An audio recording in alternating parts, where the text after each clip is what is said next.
Welcome to the Hustle Hills podcast, the audio version of our brand new show. Hustle Hills is the hub for all things health and business. This podcast will provide you with quick and easy, helpful health tips, as well as tips directly from entrepreneurs on how to grow your business and make it what you want. Every Wednesday will be something different, so stay tuned to learn the tricks to hustling in health and in business.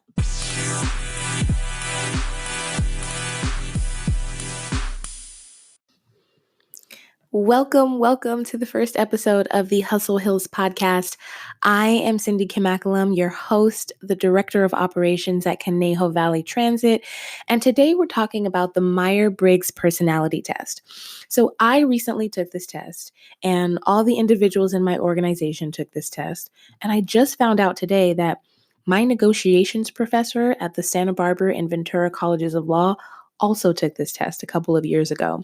And the partners in his firm and the attorneys and the paralegals also took this test.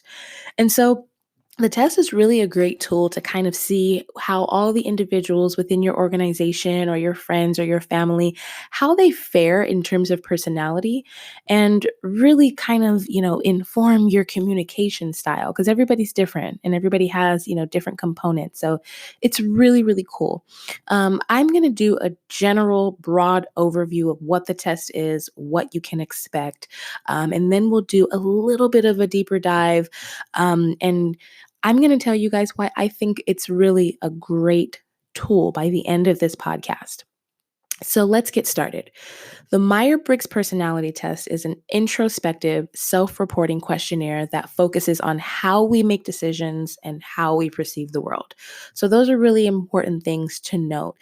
There's no right or wrong, okay? You're going to hear me say that several times throughout this. There's no right or wrong. It's just based on who you are, how you think, how you process information. The test is scaled, so the answer choices range from strongly agree to strongly disagree. The type of questions are broad and span multiple topics, so there's not like only business questions or only, touchy-feely questions. There's a little bit of everything, so it kind of, gives you I guess that's how they come up with their results, but it's very, very broad. The test is designed to make you think. And it's also designed to make you think introspectively. So you're looking within yourself on how do I feel about that? Or how would I respond to something like that? And for the best results, in my opinion, you need to answer the questions honestly. So again, there's no right or wrong answers. If you answer the questions in a calculated manner, more likely than not, the results are not going to reflect your personality type. Okay. They may reflect your persona, but it's not going to be your true personality, like who you really are at your core. I really like this test, honestly, because it can be used for a number of different things. It can be used for team assessments. It can be used as, part of your onboarding process if you're a hiring manager or you work in the HR department or if you have a small business, but also can just be used as like a fun little thing to break the ice when you're getting to know a new individual in your team. And, being that you haven't spent a lot of time around them, it kind of speeds up and fast tracks that learning curve we have when we're working with new people. So without giving up too much of the different types of personalities, I'm going to talk a little bit about the groups. So the personality types are structured in 4 major groups. The groups within themselves have 4 personality types. So you will score within one of the groups, and within that group, you will score one of the personality types. So the different groups, you have the analyst, which they all have the intuitive gene in common, and they're more thinking than they are feeling. Then you have the diplomats that are intuitive and feeling, so they kind of have this duality.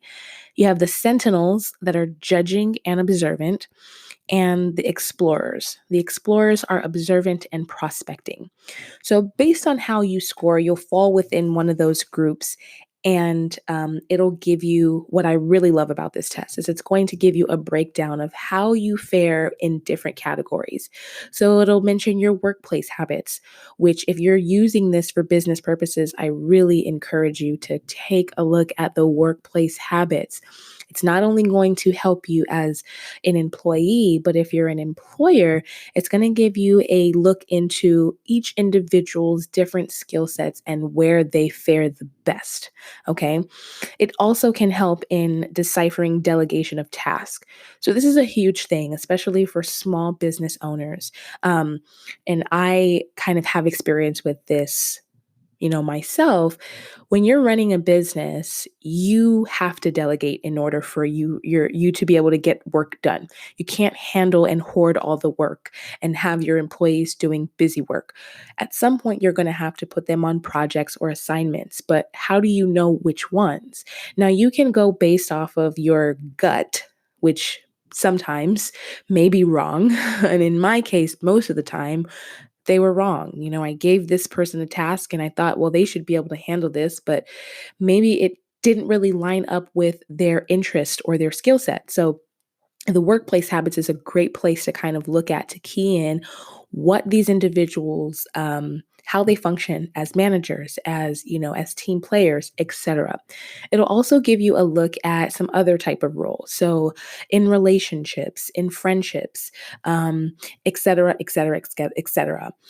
So it's so thorough. Okay. And one of the great things about the 16personalities.com, where I took the test, is that they have an option where you can kind of buy in, and there's an academy portion of this 16 personalities test. And um, you can kind of, after you've discovered who you are and whether it applies, if you want to work on your weaknesses, because they give you your strengths and your weaknesses. Now, everybody loves the strengths. Nobody loves the weaknesses. When I first read the weaknesses portion, I was like, oh God, like this person just read me from beginning to end. And I think it's really important that when you read your weaknesses, you look at them as opportunities to grow. And what the academy really hones in on is how to do so. So, how is really important. So, you know what your weaknesses are now. How do you work towards making those weaknesses strengths? May not be 100%, but you can get progressively better. So definitely check out the link that I've posted if you guys want to take the test, or even check out what the Academy has to offer. Another thing that I want to touch on before I wrap this up is weaknesses, because most people see them as, burdens or things that make us not likable. Weaknesses are usually your greatest strength, because they're areas that you have potential. You may not be really good in this one thing, but you have potential to grow. And where people, managers, executives, when they identify potential, they are much more likely to reward your progress. So look at those weaknesses, analyze them, make a checklist. Which ones am I going to tackle? It'll help you be kind of focus on where you're weak and how you can make them strong, but set goals for yourself, and kind of track the process. So, all in all, guys, I truly recommend this test, especially for small businesses and entrepreneurs. Now, I have a sweet spot in my heart for entrepreneurs and small businesses, because I got started in the business world at the tender age of like 22 or 23, and I had no idea what I was doing. I mean, literally everything that I did probably up until just a few years ago was trial and error. And I still make mistakes. And I'm sure I will be making mistakes well into, the next 5, 10 years of my career, if not forever. And I think mistakes are really important, because it's really not about how many times you get things right. It's when you get them wrong, how do you learn from them? Are you quicker at your response time in turning those things over to benefit you?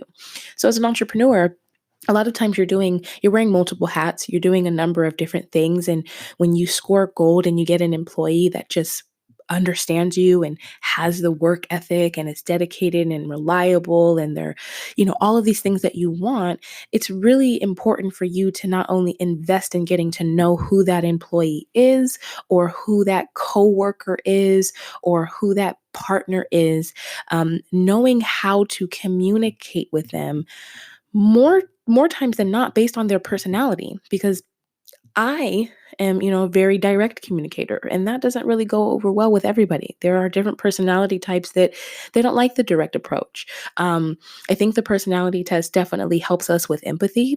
And so, where we may be strong in one thing and we identify that somebody else may not be so strong in that thing, it kind of creates, this empathy, to try to understand and work around, the inadequacies where you see them but still be able to achieve the same goal.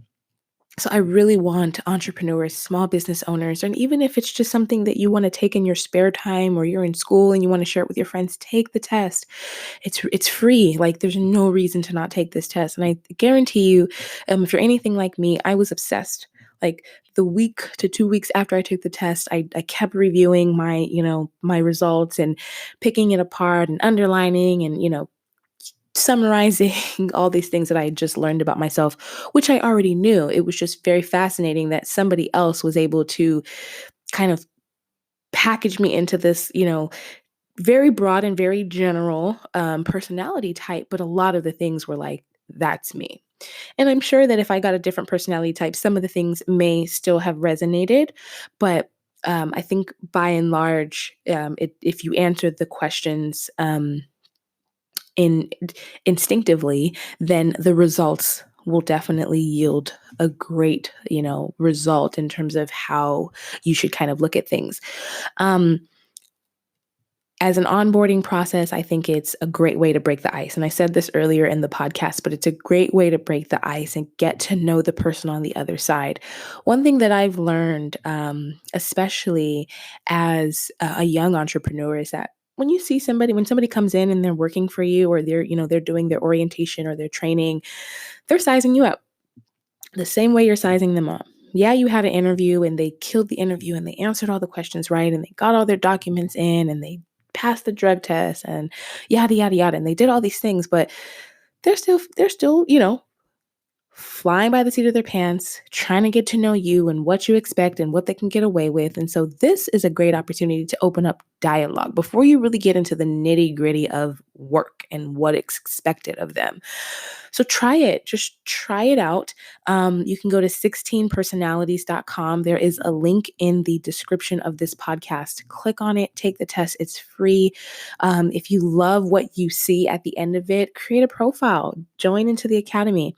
It's not a sponsored, episode. It's just something that I used and I thought was really, really useful. And if my negotiation professor, I believe he's gone to Harvard and a number of other schools, if he takes it and he vouches for it, in the respect that like it's a great way to kind of see who you are in the big scheme of things in relationship to somebody else, I don't see why you shouldn't. So I hope you guys enjoyed this episode and you got something useful out of this. Don't thank me, thank my assistant. She was the one who put me on to this personality test, and I'm really, really glad that she did. So take the test. If you take it and you like what you see, come back and leave a comment, and make sure you guys are following us on social at Hustle Hills. And we will check you guys out and hear from you in our next episode every Wednesday right here on the Hustle Hills podcast.